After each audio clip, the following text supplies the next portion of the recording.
Ilusat päikeselist külluslikku päeva sulle, armas valgusolend, ja tere tulemast Valguse kanalile.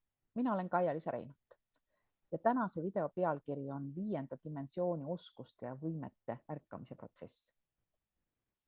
Selles protsessis esimeseks etapiks on teadlikkuse ärkamine ja selle etapi põhifookuseks on hirmust lahtilaskmine ja üleminek usaldusele. Ja selles etapis tekivad sellised võimed nagu intuitsioon tugevneb, ehk siis sisemine juhendamine tundub varasemast selgem ja kiirem. Siis selles etapis tekib ka sünkroonsuste äratundmine ja selles etapis tekib ka suurenenud empaatia, ehk siis mis tähendab seda, et me tunnetame teisi järjest sügavamalt. See võib alguses tunduda mõnele üle jõu käiv, aga me õpime seda järk-järgult järjest enam.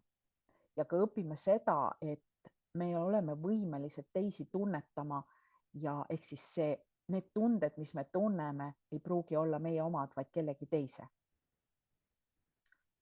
Siis teine etapp on kehastunud joondumine. Ja põhifookuseks on järjepidev elamine oma väärtuste ja hinge eesmärgi järgi. Ehk siis enda, vastavalt oma sisetundele elamine, vastavalt sellele, kes meie oleme. Ja selles etapis on süvenevad siis sellised oskused nagu loomulik eristamisvõime, ehk siis ka teadmine, mis kõnetab, mis mitte, ja võime siis aru saada sellest. Siis teises etapis toimub ka emotsionaalne regulatsioon, kus reageerimine asendub lihtsalt sellise jälgimisega. Et meil ei teki enam vajadust reageerida mingitele asjadele. Siis selles etapis tuleb ka loominguline allalaadimine, ehk siis ideed voolavad terviklikul kujul ja me oleme valmis ka tegutsemiseks selle ideede baasil. Ja neljandaks selles etapis on veel kohaloleku ankurdamine, ehk siis teised tunnevad meie ümber ennast rahulikult, turvaliselt ja nähtuna. Et kui meie oleme olemas teiste ümber, siis teised tunnevad ennast rahulikult, turvaliselt ja nähtuna. Siis kolmas etapp on, võiks nimetada magneetiline kaasloome, ehk siis me hakkame tõmbama ligi ja looma. Me muutume järjest enam magneetiliseks ja loome hetkega.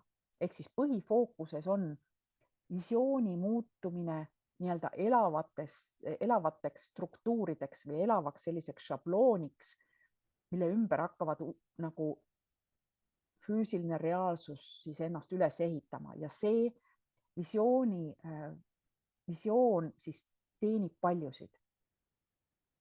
Ja selles etapis siis meie võimed laienevad ja nad laienevad niimoodi, et unistuste avaldumine pingutusteta, ehk siis erinevad projektid, inimesed, ressursid joonduvad meie ideede unistustega ilma sellise erilise jõuta.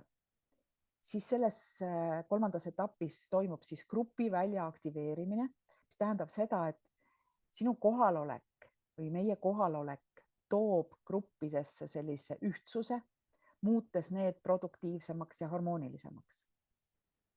Siis selles etapis toimub ka orgaanilise tehisintellekti, ehk siis selle positiivse tehisintellekti ja tehnoloogia sünergia, mis tähendab seda, et täiustatud tööriistad, mis võivad inimkonda aidata, mitte orjastada, need täiustatud tööriistad, me hakkame neid loomulikumalt kasutama enda intuitsiooni laiendusena. Lihtsalt, ja toimub selline hingeline juhtimine, ehk siis usalduse ja tegutsemise äratamine ilma kontrolli vajaduseta. See oli siis kolmas etapp.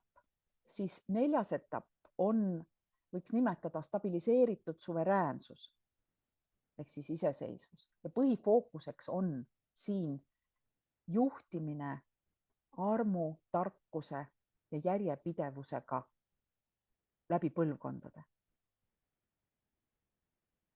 Ehk siis ja selles etapis küpsevad sellised võimed nagu mitmedimensionaalne nägemine ehk siis pikaajaliste mustrite ja tagajärgede selgelt nägemine näiteks, siis tugev järjepidevuse ankurdamine ehk siis nende süsteemide ja juhtimine, mis kestab kauem kui inimene ehk siis läbi põlvkondade.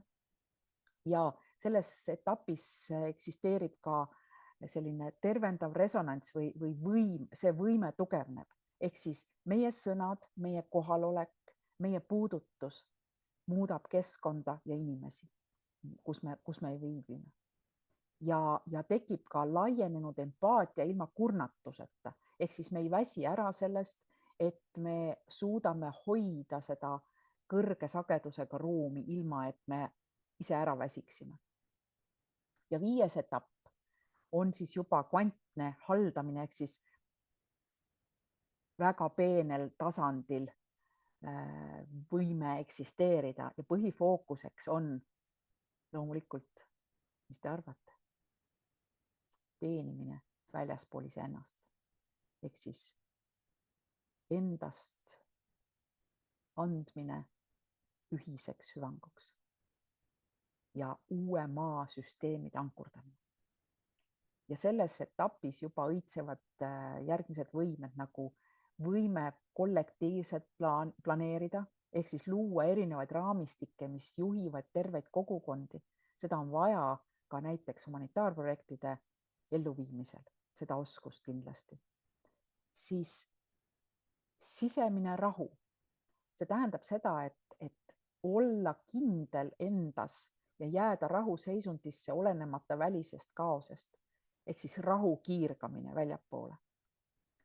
Ja kõrgsageduse avaldumine meie elus, kus projektid liiguvad kiiresti, kuna need on meie hingega kooskõlas. Ja viimaseks selliseks oluliseks asjaks on hinge mäletamine.